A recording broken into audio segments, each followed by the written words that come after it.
What's the one thing that rich people buy that the poor and middle class don't? The rich people, they have these nice watches, and they drive the Lamborghini, the Ferrari, the Bentley. And that's what people see rich people, that's what they have.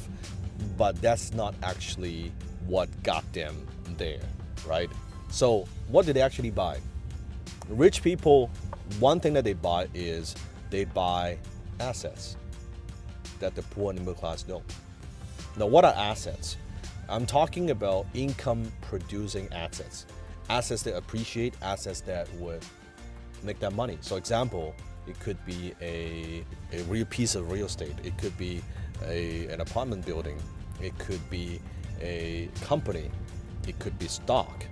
Any assets, investments that would put money in their pocket. Versus poor and middle class, what do they buy? They buy liabilities. If you study a little bit about Robert Kiyosaki's The Rich Dad Poor Dad, you know that the definition of assets is assets, it's things that put money in your pocket. And most middle class, they buy liabilities such as their home, their primary residence, that they think is asset, which is not, because assets are supposed to make you money while you sleep, versus liabilities is to eat you. It takes away money from you while you sleep.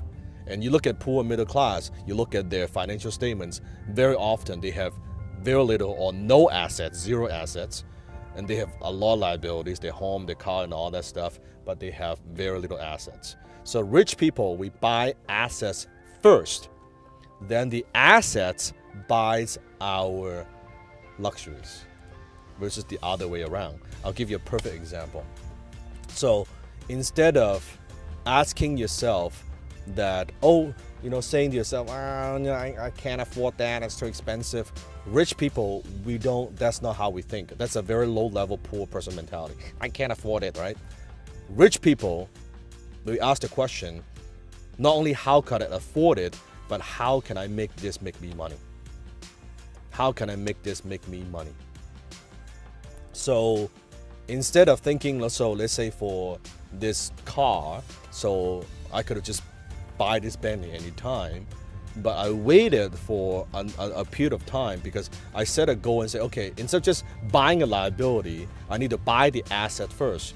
So I need to buy an asset that would throw off enough cash flow, in my case, a real piece of real estate, enough cash flow that I know that would cover my monthly payment of my Bentley, right? So instead of me just buying a Bentley, which then I have to pay from myself, from my own pocket, I say, okay, let me go through a step. Let me buy the asset, the one thing, buy the asset first. When the asset throws enough cash flow, that pays for my luxuries, that pays for this particular car that we're filming in.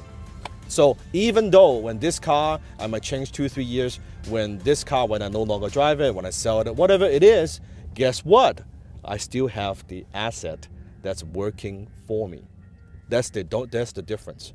Rich people, we buy nice things. We buy the nicest things. The difference is we don't want to use our own money.